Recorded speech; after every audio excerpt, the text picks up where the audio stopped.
A prison whose inmates are mostly former soldiers is about to receive a new arrival. This time it is not an ordinary prisoner, but a 3-star general named Irwin, a highly respected figure in the military world. However, due to his involvement in a serious case, he has been sentenced to 10 years in prison. News of his arrival quickly spreads among the inmates. Some are excited at the prospect of meeting a legendary figure, while others doubt his ability to survive in prison and even place bets on it. A week? 6 bundles. 6? I'm not gonna bet on whether or not a man's gonna kill himself. Upon arrival, Irwin goes through the standard intake procedure like any other new prisoner, handing over his clothes and personal belongings. Yet, even as an inmate, his authority and presence still make the guards show respect. Instead of being sent directly to a cell, he is first invited to the office of the prison warden, Colonel Winter, who turns out to have admired him for a long time. Always a cause for celebration. Indeed. May I offer you some lemonade? Thank you. Although still handcuffed, Irwin is treated like an honored guest. Winter shows him the prison layout, offers him a drink, and engages him in conversation. This warm attitude is not without reason. In addition to being known as a successful general, Irwin has also written various military books and manuals that are still used by the U.S. Army today. Because of this, Winter hopes to get his autograph. During their conversation, Winter proudly shows off his collection of war memorabilia. However, Irwin responds by saying that people who have truly experienced the battlefield are usually not fond of collecting such items, as they only serve as reminders of the horrors they once endured. This remark offends Winter, and the atmosphere immediately shifts. Prisoner Aguilar, what are you doing? Take the prisoners to their cells, Captain. Yes, sir. Soon after, Irwin is escorted to his cell. As soon as he enters, all eyes turn toward him. That night, Winter continues to think about Irwin's words, which have wounded his pride. To show who truly holds power in the prison, he orders his subordinates to prepare a plan.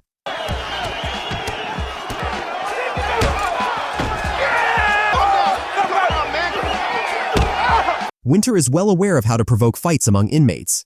Many prisoners enjoy these conflicts as entertainment and even use them for betting. However, just as a fight is about to escalate, sirens suddenly sound. Instantly, all violence stops and the inmates drop to the ground. They know that anyone who disobeys could lose their life. Don't get down! No! I didn't do anything! Through this incident, Winter wants to make it clear that he is the absolute ruler of the prison. Irwin also begins to realize that the warden is still holding a grudge over the words he previously said. Like the other inmates, Irwin is assigned daily labor. Some work in the laundry room, while others help rebuild a long-collapsed historical fortress. Even though he once held the rank of a high-level general, Irwin never complains. He simply wants to serve his sentence in peace. However, that wish is not easy to achieve. Several of his former subordinates, who are also now prisoners, come to him seeking help. They reveal that in the past year, 2 inmates have died and 13 others have fallen into comas due to violence inside the prison. According to them, Winter is deliberately manipulating prisoners to create situations that justify brutality. They hope Irwin will use his influence and connections at the Pentagon to have Winter replaced, but Irwin refuses. To him, he is no longer a military leader, just a prisoner with no obligation to interfere. I'm doing my time here, I'm going home, and God willing. So gentlemen, I'm done. Fucking tell you, Doc. Even so, Irwin's reputation remains widely known. One inmate even claims that his father once served under the general during the Vietnam War. My father was with you in Hanoi. How is he? How's your dad? He's not too good. He's dead. The next day, while relaxing in the yard, Aguilar once again salutes Irwin, even though such behavior is strictly forbidden in prison. It turns out he is asking for help. Aguilar explains the violence-related case that led to his imprisonment.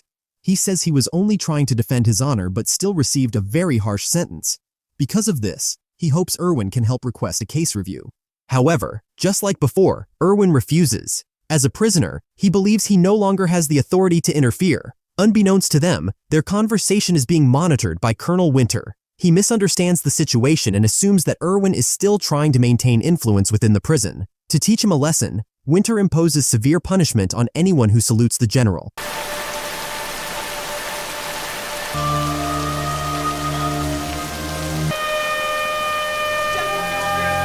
Aguilar is forced to stand for 12 hours in heavy rain. After the punishment ends, the guards still do not allow him to return to his cell and continue making him stand.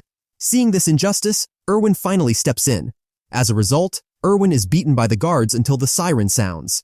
Winter quickly arrives and warns him not to interfere. However, Irwin responds by citing a Ministry of Defense regulation that prohibits disciplinary punishment beyond 12 hours. Since the rule is valid, Winter has no way to refute it. Bid prisoners speak, sir. Cannot exceed the following morning's form. Despite this, Irwin still has to face consequences for physically engaging with a guard. Is an inmate allowed to make physical contact with an officer, and this violation requires discipline. As punishment, he is ordered to move a large pile of heavy stones in massive quantities.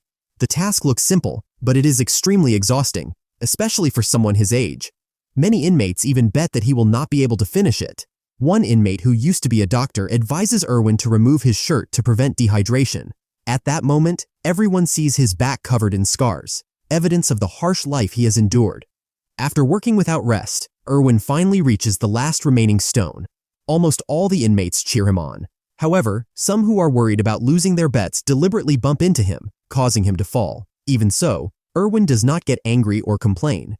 He gets back up and continues working, as if showing everyone the meaning of determination, discipline, and perseverance.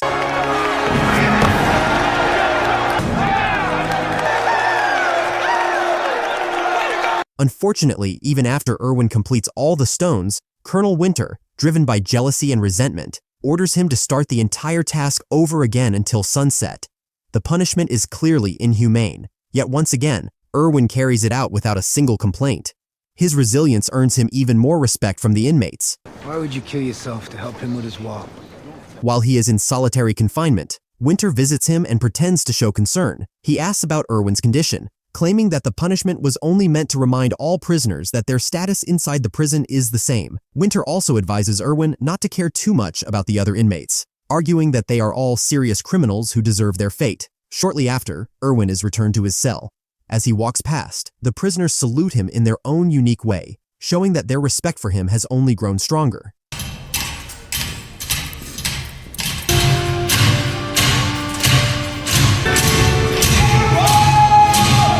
Because he completed the harsh punishment, Irwin wins the prison bets and receives dozens of packs of cigarettes as a reward. However, he chooses to distribute them among the other inmates. This act makes Yates increasingly curious about Irwin. He shares that his father was once saved by Irwin when he was a prisoner of war in Vietnam. However, Irwin corrects the story. According to him, he was also captured by the enemy at the time and was close to surrendering. What kept him going was the voices of his men from the other cells, who continued encouraging him until the war ended. You know, my father said you kept him alive in Hanoi. In fact, I prayed for death every night. I don't care what you heard, Yates. They kept me alive.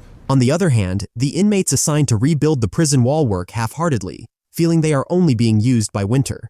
Seeing this, Irwin tries to change their perspective. He tells them that everything depends on perspective. Instead of thinking they are building a prison wall, why not imagine it as a castle or a fortress? After all, historically, the structure was originally built by soldiers as a form of defense, not as a place of imprisonment.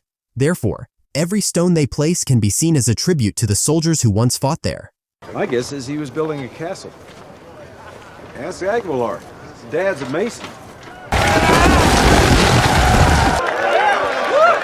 Because his father is a construction worker, Aguilar is entrusted to lead the project. Gradually, his teammates begin to respect him and stop mocking his stuttering way of speaking. Meanwhile, Irwin continues to provide guidance and encouragement from close by. Put that on the outside. I'm proud of him. You should be proud. Come on, put your name right in here. This scene makes Winter increasingly uneasy. He dislikes seeing the prisoners uniting again.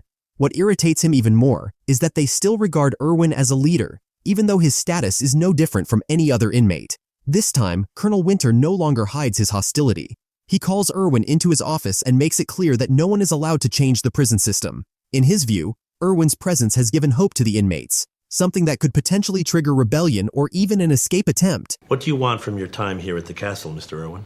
See, I too share the burden of command, but I don't need to justify myself to you, do I? To demonstrate his authority, Winter decides to demolish the fortress that the inmates have been building for the past week. A bulldozer is brought in to destroy it. However, Aguilar refuses to back down and stands directly in front of the heavy machine. The warning siren sounds, signaling him to move away, but Aguilar remains in place. As a result, a guard fires a rubber bullet that strikes his head. Aguilar dies instantly. Doc! Sir! Come on! Until now, Irwin has tried to avoid conflict, but Aguilar's death becomes his breaking point. The next day, he gathers all the inmates at the site where the fortress was destroyed. In a short speech, Irwin states that although they may have made mistakes that led to their imprisonment, their service as soldiers should not be forgotten. He reminds them that Aguilar served 5 years in the military and deserves a final honor. Seeing this, Winter immediately orders the guards to disperse the crowd. However, Irwin has already anticipated this. He and the inmates then salute each other in a way that does not violate prison rules. And that is the tribute that this man has earned. Present! Hopes! This act makes Winter even more furious. Behind his anger, Winter actually begins to feel uneasy. In the afternoon, he visits Irwin's cell to offer condolences for Aguilar's death. He even pretends to be tolerant, saying that he has no issue if the inmates continue to show respect toward Irwin. But before the meeting ends, Irwin delivers an ultimatum. He demands that Winter step down from his position as a form of accountability for Aguilar's death. If not, then the conflict between them has only just begun. It's too late for what? For your offer, you should not be allowed to retain your command. Placing you in the hole. That's the way you want to win. Winter initially considers punishing Irwin by locking him in a special solitary cell for months. However, Irwin manages to manipulate his ego. He challenges Winter by implying that without his rank and authority, Winter would never be able to defeat him. Fearing that the situation could escalate into a riot, Winter contacts a high-ranking military official and attempts to have Irwin transferred to a psychiatric hospital, claiming that his mental condition is unstable. However, the plan fails again. The official he calls turns out to be one of Irwin's former protégés from his military days, and the attempt does not go as expected. So I want to see that he gets the best care possible. You might want to be a little more careful in your words. Don't talk about things that are above your pay grade. To verify Winter's claims, General Wheeler decides to meet Irwin in person. When they face each other, both men exchange smiles, as the meeting feels more like a reunion between mentor and student. From the start, Wheeler already knows that Irwin is mentally sound. His real purpose in coming to the prison is to persuade Irwin to stop blaming himself for past mistakes. And getting you out of here. Now, haven't you punished yourself enough? Let this continue. From their conversation, an important truth is revealed. Irwin had deliberately chosen to enter prison as a form of personal atonement. In reality, if his case had gone to trial, there was a high chance he would have been found not guilty. See, what the hell is this about? He's saying I'm delusional because he wants me gone. At the same time, a cleaning staff member discovers a mysterious letter addressed to Winter. After reading it, Winter panics immediately, as the letter claims that General Wheeler has been taken hostage by the inmates. Without hesitation, Winter deploys all available forces. Tanks equipped with water cannons are brought onto the field, guards are placed on full alert, and helicopters are sent to monitor the situation from above.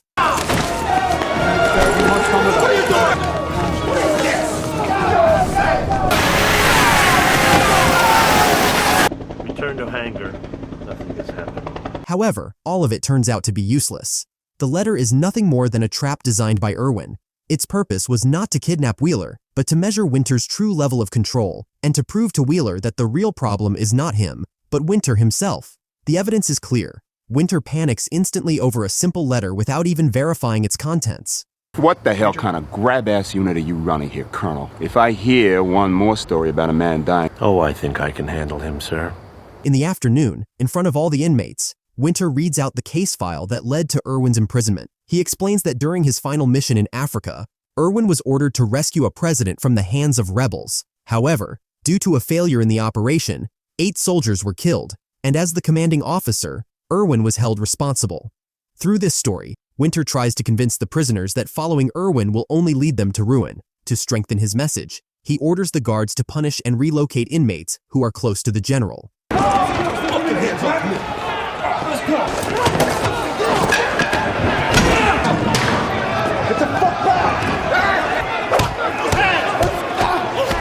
However, the result is the opposite. After being released, those inmates become even more loyal to Irwin. Seeing this, Yates becomes frustrated. He feels that his fellow prisoners are too easily influenced and manipulated. His cynical attitude comes from personal experience. His father spent too much time serving in the military, neglecting the family. Yates himself entered the army not out of personal desire, but due to family pressure, and as a result, his military career did not last long. Despite Yates constantly criticizing and speaking harshly, Irwin never treats him as an enemy. Instead, he continues to invite Yates to join and become part of his group. Is that how you use the burden of command? Pawns. That prisoner walking away, who is that? Yates' attitude catches Winter's attention. He did not expect there to still be an inmate who rejects Irwin's influence. Seeing an opportunity, Winter quickly summons Yates and offers him a deal. Using his authority, he promises to reduce Yates' sentence from 4 years to just 4 months. In exchange, Yates must spy on Irwin and report all plans being formed by the inmates. It's not my fight, Mr. Irwin is in a fight, I guess. and the way I need to do that is with information. Do you agree? The next day, 2 prisoners deliberately start a commotion in the kitchen to distract the guards. While the guards leave to handle the situation, Irwin uses the opportunity to gather his allies. He explains that over the past few days, they have collected evidence of various abuses committed by Winter during his time running the prison. If they succeed in taking control of the facility, all of this evidence will be handed directly to high-ranking military officials. After that, Irwin lays out their plan. The operation consists of several stages designed to neutralize the guards' control. The climax of the plan is to raise the prison flag upside down, which is internationally recognized as a signal that a facility has been successfully taken over. They cannot take away from us who we are, and that nobody can ever take away. I propose that we seize control of this facility. As viewers, we are led to suspect Yates as he is also present during the meeting. However, it turns out Irwin has known from the beginning that Winter was trying to use him. After the briefing ends, Irwin speaks privately with Yates. Irwin understands why Yates harbors hatred toward the military. He knows that Yates carries deep disappointment toward his father. However, according to Irwin, the issue they are facing is no longer about personal revenge, but about the safety of many people inside the prison. Make a deal with him? What? That's what I would do if I were him. The only thing that matters here is what we are now and what we do now. And I need you. That's your choice. That night, as expected, Yates secretly meets Winter. However, he is not yet willing to reveal all the information he has. He demands stronger guarantees, aware that if the coup fails, his identity as a traitor will be exposed and the inmates may kill him. During the negotiation, his fear becomes reality. One of the inmates has been secretly following him and catches him meeting Winter. Damn rat! What's the problem? Once his betrayal is exposed, Winter immediately withdraws the protection he had previously promised. Now Yates is in danger, with no protection from either side. However, since the information he provided is still incomplete, Yates asks for one more day to find out when Irwin will execute his plan. The next day, a guard escorts Yates to Winter's office. There, he reveals that Irwin plans to take over the prison and use the inverted flag as a signal of success. Hearing this, Winter only laughs. He believes the plan is impossible because the inmates do not even have access to such a flag. But here lies the real twist. The flag had already been stolen by Yates the day before. From the beginning, he suspected Winter would break his promise. That is why he ultimately chose to switch sides and support Irwin. Since Yates refuses to reveal the location of the stolen flag, Winter orders a full-scale search throughout the prison. He wants the flag found before sunset. To prevent resistance, all inmates are gathered in the open yard. Captain Peretzi will find my flag.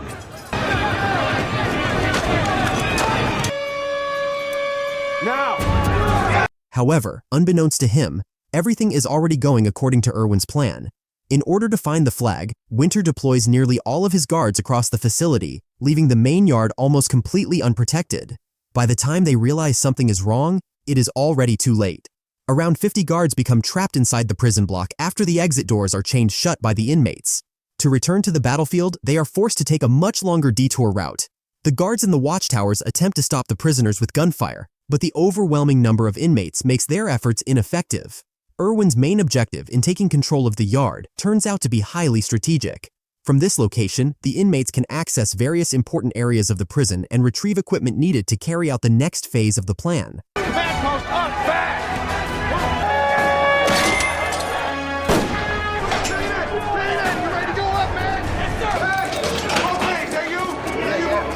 Seeing the situation spiral out of control, Winter's aide suggests immediately calling for external backup. However, Winter refuses, fearing his reputation will be destroyed if it becomes known that his prison has been taken over by inmates. Despite this, the attempt to conceal the situation fails. One inmate secretly manages to contact General Wheeler by disguising himself as a guard and reports that the prison is in a state of emergency. This is from Colonel Winter. We're having like an uprising here. Meanwhile, Irwin's faction prepares a method to take down the watchtowers. Using simple materials, they build slingshots capable of launching Molotov cocktails toward the guards' positions. But this is only the initial phase of the assault. Irwin has actually prepared a far more surprising strategy. Even Winter himself looks confused and shocked upon seeing the prisoner's preparations. Yes? I'm taking command of your prison. Sir! Release the wave. Shortly after, dozens of guards who were previously trapped manage to break out and move toward the yard. They attempt to destroy the inmates' launching devices, but fail to break through Irwin's defensive barricades. The prison descends further into chaos. One by one, the watchtowers are taken down, while the inmates continue strengthening their positions. After all tactical preparations are complete, Irwin finally executes the final stage of his plan. This time, the primary target is no longer the watchtowers or prison facilities, but Colonel Winter himself. Moments later, the inmates launch another attack toward Winter's office. A Molotov cocktail hits its target, burning down Winter's cherished collection of war memorabilia. Sir. As the situation worsens, the guards deploy water cannon tanks onto the battlefield. However, Irwin has already anticipated this move. This is exactly why the earlier trap letter was so crucial. By understanding the full strength and response patterns of their opponents, they are able to design the right counter-strategy. One of the inmates is assigned to sabotage the water supply line connected to the water cannon. As a result, the vehicle loses its water source and can no longer be used. One event after another pushes Winter into deeper panic. Amid the chaos, he receives a phone call from General Wheeler, who informs him that he is on his way to the prison to verify reports of a rebellion. If the reports turn out to be true, Winter's position will be in serious jeopardy. On our way, Colonel. There in 20 minutes. You have the situation under control, Sir. We're just... As a final measure, Winter deploys a helicopter to carry out an aerial assault. Unlike previous threats, the inmates cannot simply bring it down with improvised launchers. However, Irwin has already prepared a solution. Now. Before being imprisoned, Yates was a fighter pilot. Because of this, he is assigned the most dangerous mission, climbing onto the helicopter and taking control of it. Meanwhile, the other inmates protect him from attacks by the guards.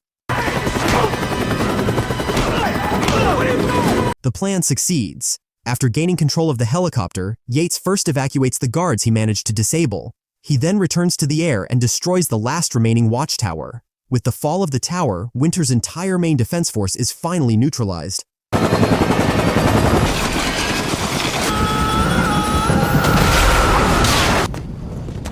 Come on. Now it is time to raise the victory flag. It turns out the flag had been hidden all along among the piles of stones used to build the inmates' fortress. That is why the guards were never able to find it during their searches. But Winter still refuses to give up. In desperation, he begins to lose control. To maintain his authority, he orders his men to switch to live ammunition. No more rubber bullets or warning shots. Anyone who resists is to be shot dead. Even under the threat of real firearms, the inmates hold their ground. They refuse to retreat and are prepared to face whatever happens. Men, get down. You too, Yates. It's an order. In the end, the only reason they finally lie down is because Irwin himself orders them to do so. As a leader, he cannot bear to see those who trusted him become casualties just to win the battle. However, their struggle is not yet over.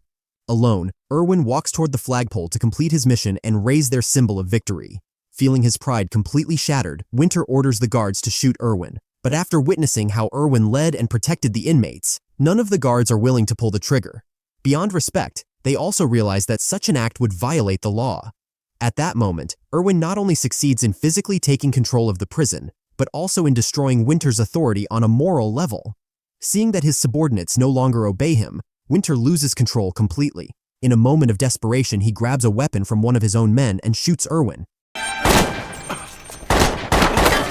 Colonel, put the gun down! Sir, it's over now. Even after 3 bullets pierce his body, Irwin continues trying to complete his mission until the flag is finally raised. Interestingly, the flag is not hoisted upside down as originally planned.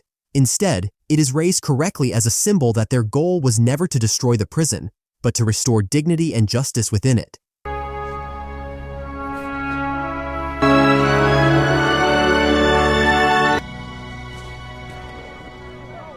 Meanwhile, Winter is immediately arrested by his own men for committing murder.